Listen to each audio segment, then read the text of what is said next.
The arena lights burned white against the dusk sky. Stone tiers rose in a circle around the pit. Thousands of eyes watched in silence. Kara of the Velnary stood at the center. Her crests were flared. Her claws were clean and sharp. She had already won 3 trials today. Across from her stood her mate. Eli Warren, human, unarmored, unarmed. He looked small, even fragile. A ripple of mockery passed through the stands. The Velnary valued strength above all things. Muscle, claws, fangs, dominance, proven through force.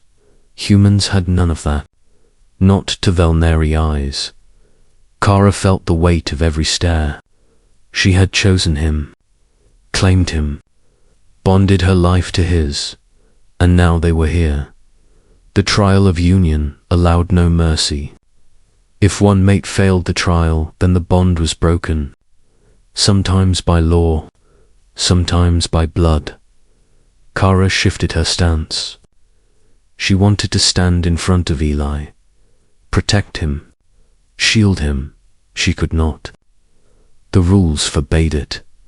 The High Arbiter lifted a staff carved from bone. His voice boomed across the arena.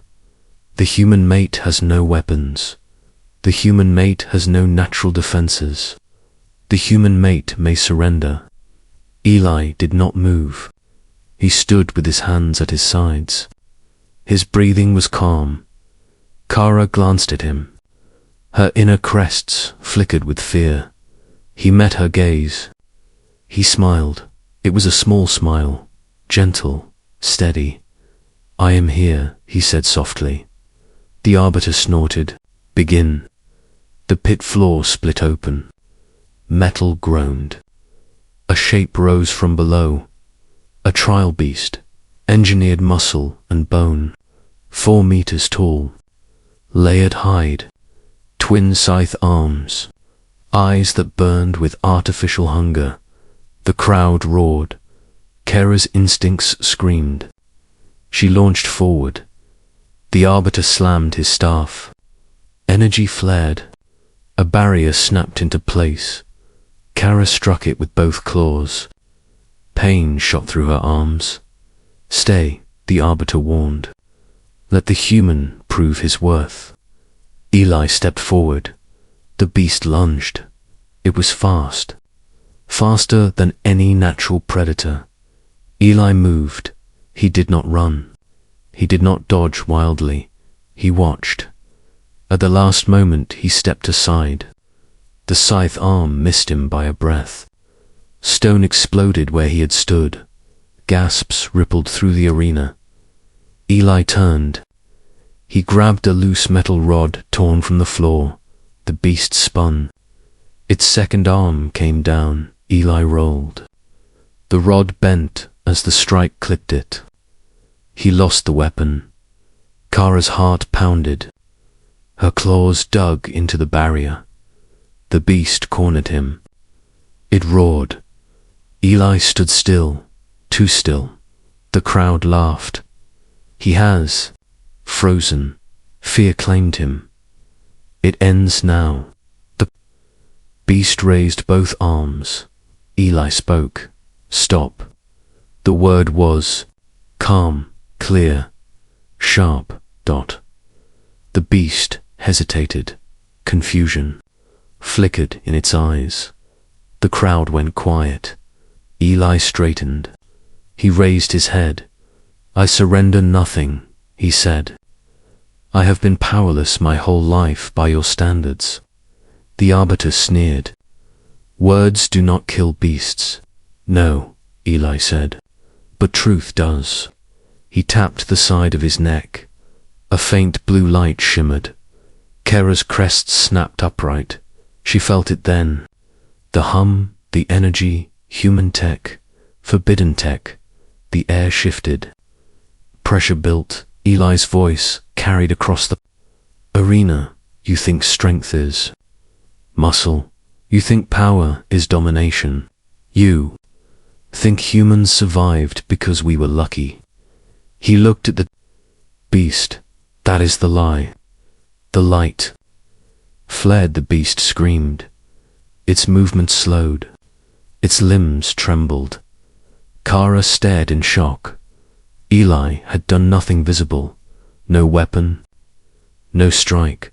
The beast collapsed. It hit the floor like a fallen tower. Dead silence swallowed the arena. The arbiter stepped back. What did you do? Eli lowered his hand. I told it the truth, he said. I revealed its weakness. The crowd murmured. Kara felt her bond pulse, warm, alive. Eli turned to her. He met her eyes again. You trusted me, he said. Now let me show them why. The arbiter recovered enough to bark an order.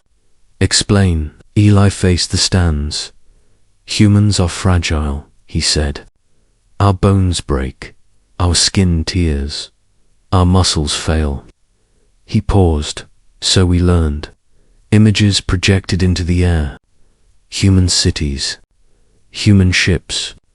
Human worlds. We learned how to see. Patterns. How to predict. How to adapt. The images shifted. Weapons. Networks. Artificial. Minds. We learned how to fight without claws. The arbiter growled. You use the mind weapon. Eli nodded. A neural disruption field, he said. Non-lethal by our laws. Tailored to artificial nervous systems.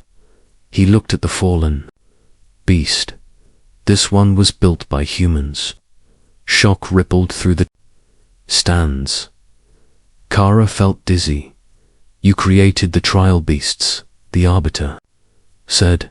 Yes, Eli replied. Long ago, when your species demanded proof of strength, the crowd erupted. You tricked us. You tested us. Eli shook his head. No, you tested yourselves. He stepped closer to the barrier. Closer to Kara. You wanted monsters to prove your worth. We gave you mirrors. The arbiter's hands trembled. You hid this, he said. Eli's gaze hardened. You never asked. The barrier dropped. Kara surged forward. She wrapped Eli in her arms. The crowd gasped again. Some in outrage, some in awe. Eli held her back, firm. Human Kara pressed her crest against his head. You could have died, she whispered. I knew you would not choose wrong, he said. The arbiter raised his staff again, but his voice lacked certainty. The trial is not complete. Eli turned. You are right, he said. There is one truth left. He faced the stands. Humans appear powerless because we choose restraint, because we remember what happens when we do not. The images shifted again. Burning worlds, silent planets, graves among the stars. We ended ourselves once, Eli said. Almost the arena was silent. We rebuilt by agreeing on limits, on mercy, on truth. He looked at Kara. She is stronger than me, faster, deadlier. He looked back at the arbiter. And I would burn a civilization to keep her safe. Kara felt her breath catch. That is human power, Eli said.